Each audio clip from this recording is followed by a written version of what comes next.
Warning: heavy spoilers for Solo Leveling Season 2 Episode 10. You have been warned. Despite Solo Leveling Season 2 Episode 10 being the most disliked episode on Crunchyroll, I still love the episode for what it was. But why do people dislike it? Well, go check out my latest video that I covered. The top 3 reasons why fans hated Solo Leveling Season 2 Episode 10. But while we wait for Saturday's episode, which according to the title is going to be even more intense, we don't have to wait too long to get a sneak peek into the newest episode, which will be Solo Leveling Season 2 Episode 11. 5 new preview images have just been released on the official Solo Leveling website. Just to let you guys know, I am an anime only and do not know the manhwa, so try and avoid spoilers in the comment section unless you put spoiler warning alerts. The first image is of Goto, and this man looks incredibly serious. He was held back by his fellow S rankers. Everyone was more or less concerned by what would happen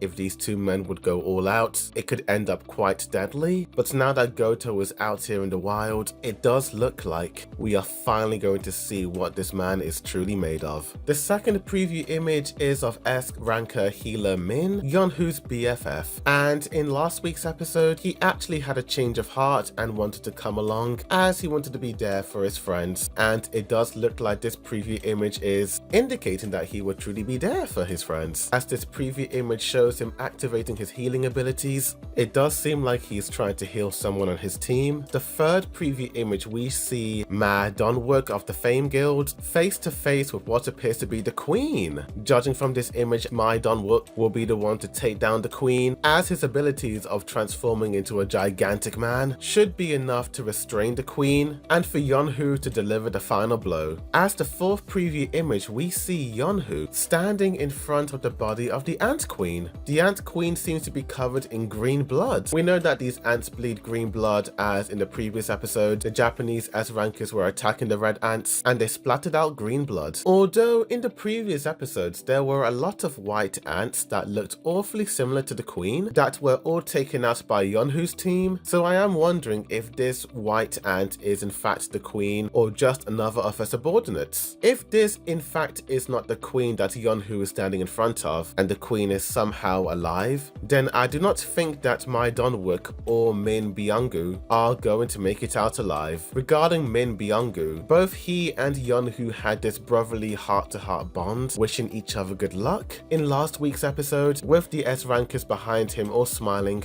I don't know, dude, something about that just gave me a bad feeling, especially the way the episode ended. I don't think that this guy is going to make it out alive. Just like Yeonwoo's previous friend who met his end against the ants, I also think this guy is going to also meet his end. I feel like the loss of his friend is going to make Yeonwoo absolutely reckless, putting his entire team in danger. And then I think the way big guy, Ma Donwook, will be the next one to go into the afterlife. Why do I think this? Well, in Season 2 Episode 10, just like how Yeonwoo and Min had that heart-to-heart moment, Ma Donwook also had this heart-to-heart moment with his Vice Guild Master. The whole scene was incredibly beautiful, but why on earth do I get the feeling that this is the last time Ma Donwook is going to see his teammates? It was a beautifully drawn scene, and I just feel like this is it for him. The fourth preview image of him standing face to face against the Queen has me wondering, will the Ant King, the newly formed ant from the last episode, come in to protect his mom? As the fifth and final image is of the Ant King, and OMG mate, this guy looks like an absolute menace. So many people were hating on his design when he was first revealed, but now that we're seeing him in this new preview image, I'm like, is this the same guy? He looks totally different. Maybe it's just the way it's beautifully lit, the rim lighting, the shadow, the dark aura, dude. This guy looks frightening, and I am very concerned for some of the members on Yeonwoo's team. Like I said before, I do feel like Yeonwoo is going to lose it after losing his S ranker healer Min friend. Maybe Beru will also come in, protect the Queen. Ma Donwook will go toe-to-toe against the Queen, but Beru will defend her and absolutely destroy Ma Donwook. book, just like he destroyed poor Shimizu. Mate, A1 Pictures was absolutely diabolical, Control-Alt-Deleting Shimizu on International Women's Day. I do feel like Yonhu and Goto will be the two to go toe-to-toe against Beru. According to some X accounts, the Ant King is named Beru. I feel like Beru will have separate fights with both Goto and Yonhu, as the two of them seem to be in different locations, so I do believe this Beru Ant-Man will attack Yonhu's team. And why do I think that? Well, it does look like the Ant King Beru seems to specifically be targeting all of the healers. Shimizu was a healer, and Min Byung-gu is also a healer. We know these S healers are absolutely goated when it comes to fully restoring their fallen comrades. So the Ant King, to my surprise, has the knowledge to specifically target the healers. I can only assume that this Ant King Beru has the memories of some of his fallen Ant comrades and the Queen, as these guys have been fighting the S-class rankers on 3 different occasions regarding the 3 raids before this 4th raid, and then he would target the other healers. Mate, wouldn't it be incredibly dark if the Ant King Beru also attacked Lee Jo-hee, who is also a healer as well? How after she felt very confident in wanting to join the Jeju Island raid, she barely makes any difference before she is Control-Alt-Deleted by Beru. That may also give Jinwoo more of a reason to go to Jeju Island. Sung Jin-woo could take a sneak peek into the battle through his shadows, the same shadows he put into the S-rank hunters, and see all the chaos and carnage and Lee Jo-hee no longer breathing. I can only assume that Goto with his earphones is going to get word that the Ant King Beru is targeting the healers, so the last 9 or 10 minutes of the episode may be Beru versus Goto. The two of them will have an intense battle, and we will finally see what our boy Goto is truly made of. I am so curious to know what type of abilities this man has, and will they be enough to take down Beru? Considering that Jinwoo is the main character of Solo Leveling, I'm not too sure. We know that Jinwoo has put his shadows into the shadows of S-class rankers, and just like in Season 2 Episode 9, he was able to teleport using his shadows from one location to another, so I can only assume that he will do the same. I do feel like with the arrival of Beru, the situation in Jeju Island will be a little bit more intense than anyone would have thought it would be, and I do feel like some of the red ants will escape the island and make their way onto the mainland, causing so much chaos and havoc. Possibly one red ant may attack Jinwoo's family, causing Jinwoo to want to help the S-rankers, giving him motivation to fight the Ant King Beru. Maybe Jinwoo and Goto will work together as a team, and I can only assume the animation is going to be absolutely crazy, and I cannot wait for Solo Leveling Season 2 Episode 11. But tell me in the comments down below, what did you guys think of these new preview scenes? Did you like them or did you hate them? Tell me. Like this video, subscribe for more Solo Leveling videos, as well as more anime news updates, reviews, comparisons, breakdowns, rankings, and more. But thank you for watching, and as always, a boy Dude Review signing out.